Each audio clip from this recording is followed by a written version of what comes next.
The Executive Branch of Government by Bridget Kelly, Jillian Sanford, Matt Hanley, and Grant Silvera. This video will give you an in-depth look at the executive branch of the United States government. Using pictures, videos, and examples, you will be able to learn all you need to know about the President and the executive branch.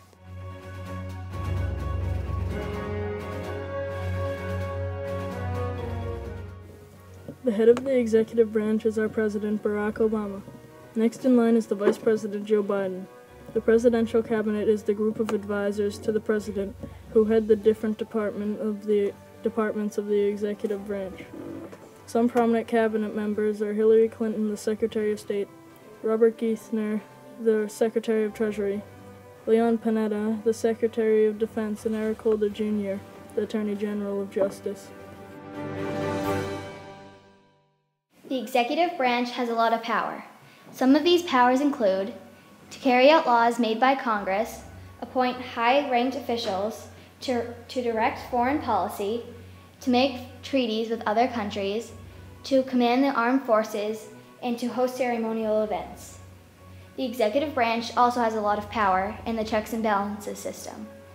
To check on the legislative branch, they can propose laws, veto laws, call special sections of Congress, make appointments, negotiate foreign treaties. To check the judicial branch's powers, the executive branch can appoint federal judges and grant pardons to federal offenders. Although the executive branch seems powerful, the other two branches have checks and balances to balance the powers between the three.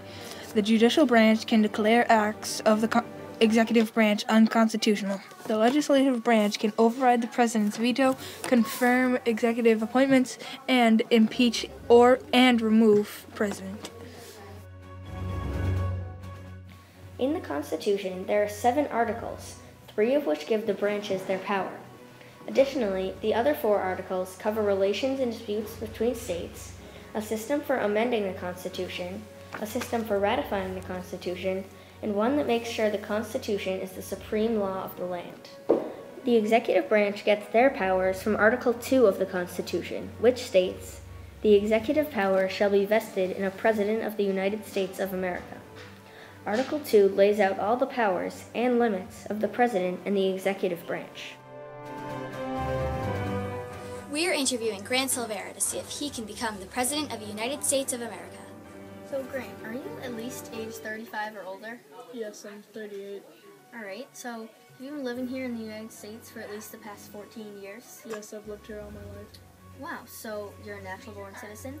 Yes, I was born and raised in Connecticut.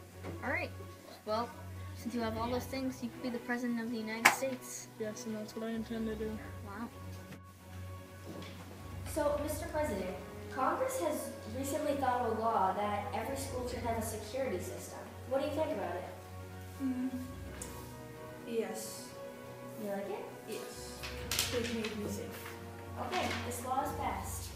Oh, hi, Mr. President. Congress had also a second idea that every school should also have a school bus for transportation to bring the school children to school. No, because it would be pointless for people who live close to it. That would just bring pollution and build up the traffic like retail. Oh, okay. That's fine. Here are some examples of what the President and the executive branch do today.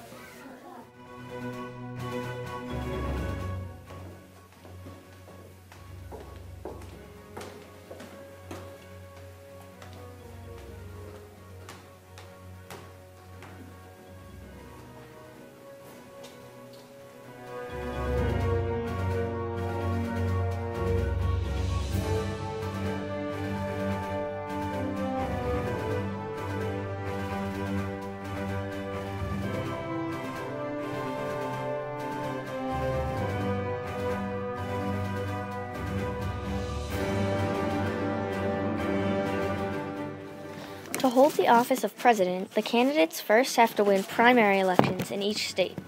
Each candidate chooses a running mate who, if he is elected, will be the vice president. If the candidate wins enough primaries, he goes on to the popular election. By this point, the race will be down to just 2 candidates. The first step is the popular vote.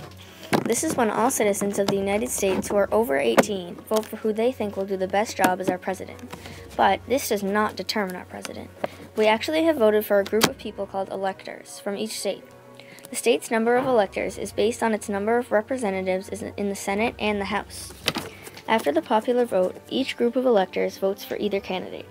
It is a winner-takes-all system, so if, say, there's 5 electors and 3 vote for one candidate, all 5 votes go to that candidate. Whichever candidate gets 271 votes first, he is the president. In January, the president takes an oath and is sworn into office. Thank you for watching our video on the executive branch.